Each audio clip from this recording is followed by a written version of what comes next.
Romanos, un estudio inductivo. Con el pastor Víctor Manuel Buitrago.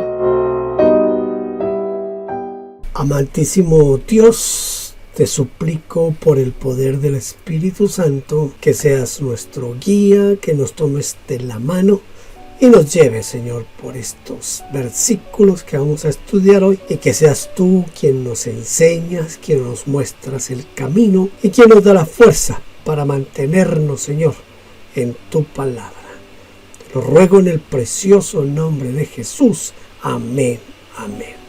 Bienvenidos a nuestra lección número 4 de Romanos Inductivo. Hoy vamos a tratar el capítulo 2, el versículo 1 al versículo 16. Voy a empezar leyendo Romanos capítulo 2, versículos 1 al 4, que dicen: por lo cual eres inexcusable, oh hombre, quien quiera que seas tú que juzgas, pues en lo que juzgas a otro te condenas a ti mismo. Porque tú que juzgas haces lo mismo. Mas sabemos que el juicio de Dios contra los que practican tales cosas es según verdad. ¿Y piensas esto, oh hombre, tú que juzgas a los que tal hacen y haces lo mismo, que tú escaparás del juicio de Dios? ¿O menosprecias las riquezas de su benignidad, paciencia y longanimidad, ignorando que su benignidad te guía al arrepentimiento? Es un texto bien hermoso y bien fuerte, y donde se presenta el pensamiento paulino. ¿Qué significa? En lo que juzgas a otro te condenas a ti mismo, porque tú que juzgas haces lo mismo. El que señala las fallas de otro debe estar libre de las fallas que condena para poder defenderse cuando sea juzgado. En el día del juicio, en muchos casos no harán falta jueces, simplemente se reproducirán las mismas palabras de la persona que estará ante el tribunal.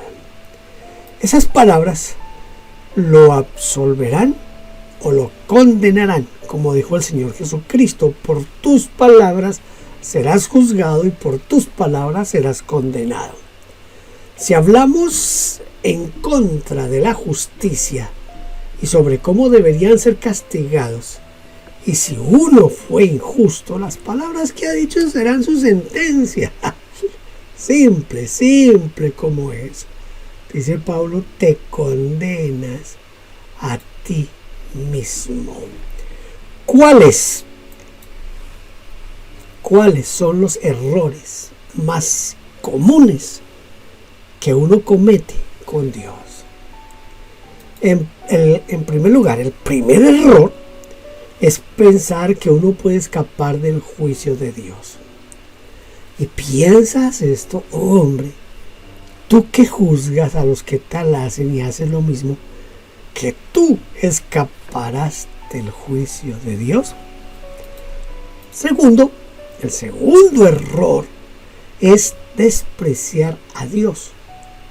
¿O acaso estás despreciando a Dios y a su inmensa bondad, paciencia y comprensión sin reconocer que esa bondad te pide que cambies de conducta? Esto dice la versión latinoamericana. Algunos dicen: si Dios es bueno, ¿por qué permite la injusticia? ¿Por qué no destruye el mal? Y de esta manera ponen en duda la bondad de Dios. Pero si Dios los destruyera, preguntarían: ¿dónde está la bondad de Dios con los malos? ¿No quieren que se arrepientan? Los que menosprecian a Dios siempre tienen un argumento, un cuestionamiento, porque en el fondo no quieren cambiar de conducta, ignorando la misma bondad, esa bondad que los está esperando para que se arrepientan. son las cosas que hacemos nosotros los hombres de vez en cuando, o todos los días, o quizás más bien todos los días. Nosotros estamos dispuestos a no obedecer a Dios, a cuestionar a Dios, y siempre habrá una excusa para culparlo de todas nuestras desgracias. Versículos 5 al 10. Pero por tu dureza y por tu corazón no arrepentido, atesoras para ti mismo la ira, el día de la ira y de la revelación del justo juicio de Dios, el cual pagará a cada uno conforme a sus obras. Vida eterna a los que, perseverando en bien hacer, buscan gloria y honra e inmortalidad. Pero ira y enojo para los que son contenciosos y no obedecen a la verdad, sino que obedecen a la injusticia, tribulación y angustia sobre todo ser humano que hace lo malo, al judío primeramente y también al griego, pero gloria, honra y paz a todo el que hace lo bueno, al judío primeramente y también al griego. ¿Qué significa entonces atesorar? ¿Qué podríamos entender por atesorar? ¿Qué atesoran para sí los que se endurecen? Aquellos que no quieren cambiar de conducta. Mire, atesorar significa reunir y guardar dinero o cosas de valor. Pero en este contexto, y también por el término griego aquí utilizado, significa simplemente acumular, guardar, o como dice la versión ecuménica que dije, la versión ecuménica: tu corazón se ha endurecido y te has negado a cambiar, por esto te estás juntando tú mismo un gran castigo para el día del juicio. Así como aquí tenemos, supongo que en su país, por lo menos en mi país lo hay, tenemos bancos o cajas de ahorro para guardar nuestras pertenencias para el día que necesitemos hacer uso de ellas. Del mismo modo, en el reino de Dios existe un gran banco, nuestro propio banco personal, donde cada uno va guardando su propia recompensa o su propio castigo. Las llaves o la tarjeta de ingreso la tiene Dios, y Él lo va a abrir en el día del juicio. Por eso, los que se endurecen y no quieren cambiar de conducta están guardando una bomba de tiempo, la explosión de la ira de Dios. Note que dice ira para el día de la ira. Eso nos lleva a esta otra pregunta: ¿cómo será el pago de Dios? Dios abrirá nuestro depósito y pagará a cada uno conforme a sus obras. No conforme a nuestras ideas o conforme a nuestras opiniones o a nuestra denominación, a nuestra declaración de fe y conducta, no, sino de acuerdo a lo que hayamos hecho o también lo que dejamos de hacer. A unos Dios pagará con la vida eterna, con gloria, honra y paz, y a otros les pagará con la ira y el enojo, tribulación y angustia. Todos, sobre todo, ser humano que hace lo malo, Viene aquí un cuestionamiento que es bien interesante, porque en esta sección de Romanos se nos presenta algo que como que choca con lo que dice Pablo en Efesios 2, 8 y 9, de que la salvación es por fe y no por obras. Entonces viene aquí esta pregunta que además de interesante, es valedera en este momento. ¿Cuál es la pregunta? La pregunta es, entonces, ¿hacer buenas obras nos va a dar vida eterna? Eso es precisamente lo que dice Pablo, y la traducción de la versión latinoamericana es más clara. Mire cómo dice la versión latinoamericana. Dios dará vida eterna a los que hacen el bien sin vacilar, buscando el camino de la gloria, de la honra y de la inmortalidad. Pero antes de sacar conclusiones erradas, debemos tener en cuenta que Pablo aún no llegó a la conclusión de su argumento. Él está planteando lo que tanto el judío como el gentil siempre han creído, que la vida eterna se gana con buenas obras. Sin embargo, en el capítulo 7 de esta epístola, muestra la realidad de nuestra condición, nuestra incapacidad de hacer siempre el bien. El mal que no quiero, eso hago, diría Pablo. Más adelante veremos cómo Pablo arma este rompecabezas y explica el verdadero propósito de la muerte de Cristo Jesús. Vamos a leer entonces Romanos 2, 11 al 13.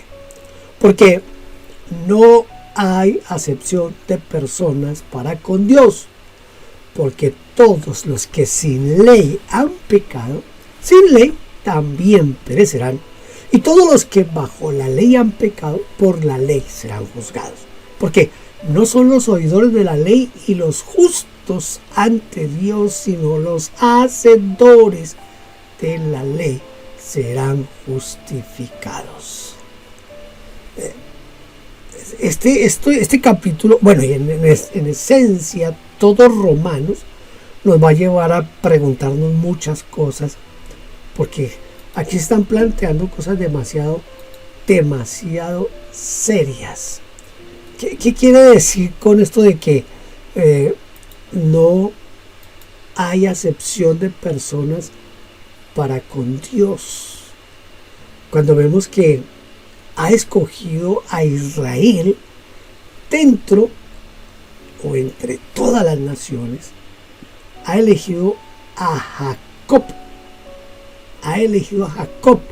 antes que a Esaú, y ha predestinado a los cristianos para alabanza de su gloria.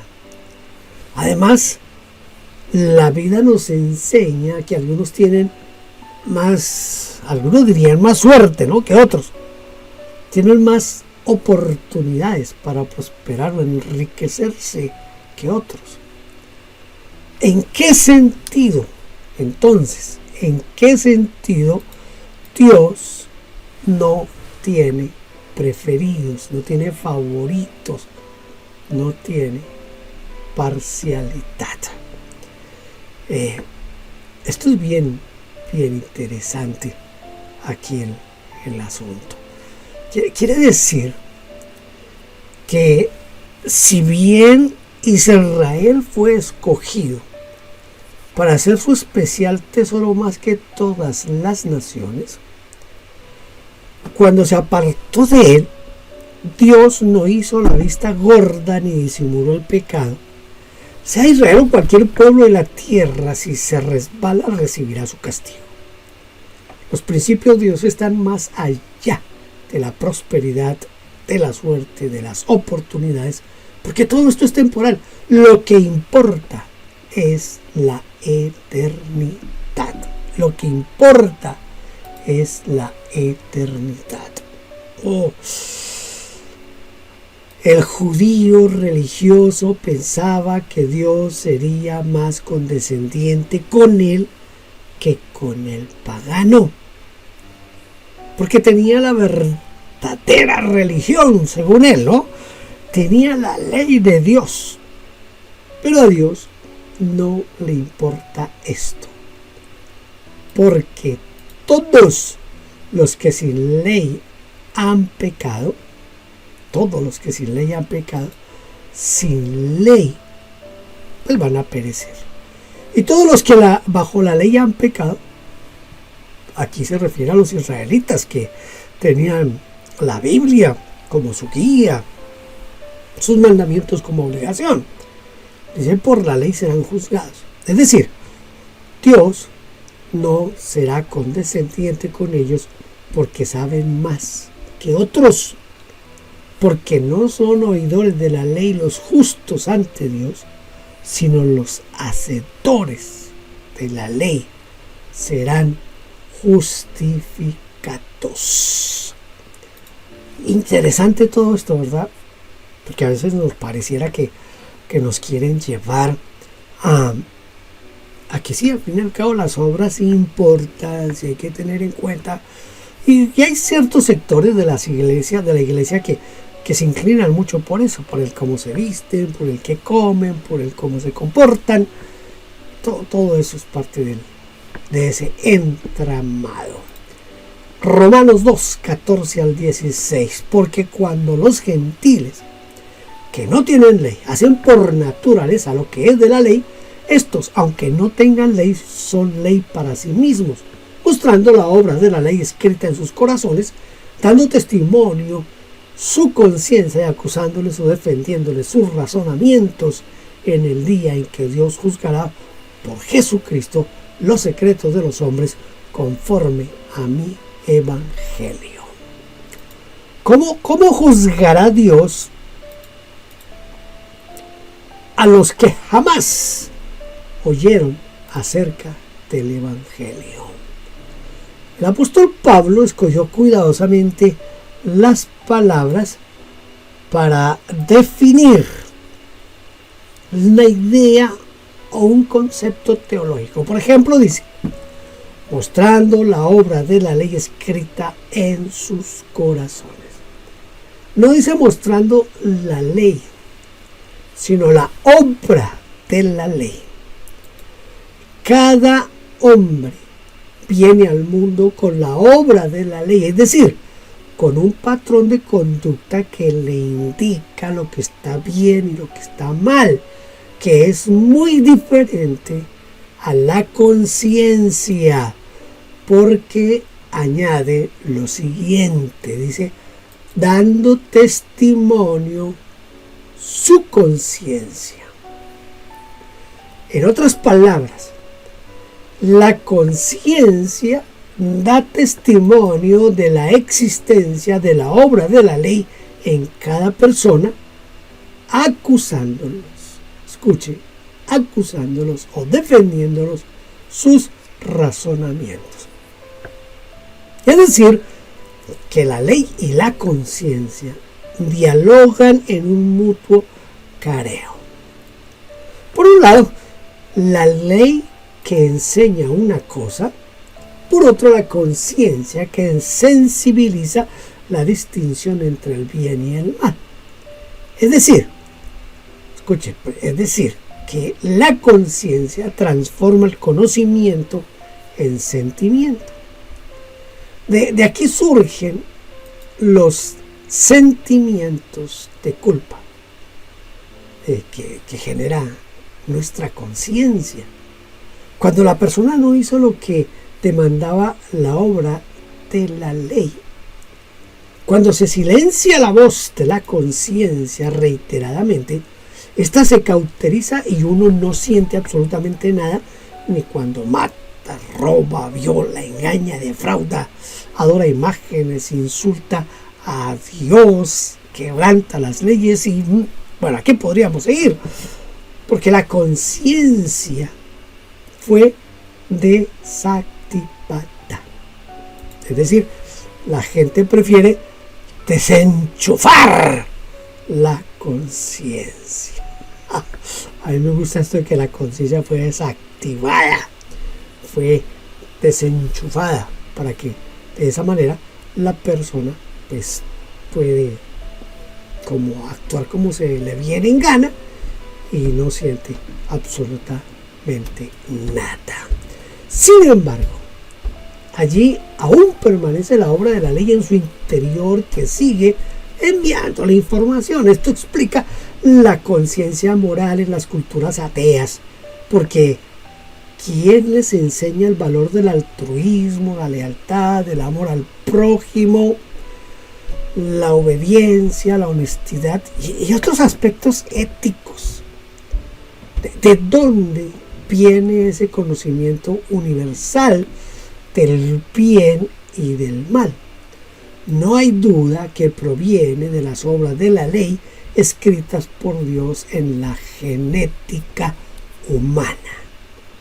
Sobre esta base, escuche, sobre esta base, Dios juzgará por Jesucristo los secretos de los hombres.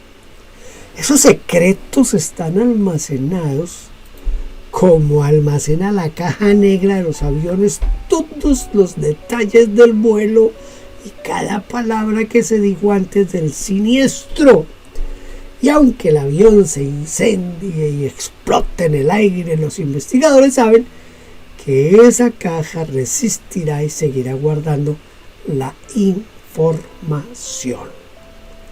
De igual modo, la caja que tenemos todos, que se llama obras de la ley, no se puede borrar ni eliminar. La llevaremos con nosotros aun cuando nuestros restos sean quemados y nuestras cenizas arrojadas al viento. En el día del juicio, Dios sacará el backup y revelará todos nuestros secretos, y nadie podrá argumentar o presentar excusas, porque todos oiremos nuestro diálogo interior cuando estábamos tomando nuestras decisiones. Tremendo todo esto, ¿verdad? Romanos 2:4. Vamos a tratar de memorizarlo. O menosprecia las riquezas de su benignidad, paciencia y longanimidad, ignorando que su benignidad te guía al arrepentimiento. Tremendo este texto bíblico para aprender hoy, ¿verdad? O menosprecias, escuche, o menosprecia la riqueza de su benignidad, paciencia y longanimidad, ignorando que su benignidad te guía al arrepentimiento. Muy bien, hemos llegado al final de nuestra lección número 4.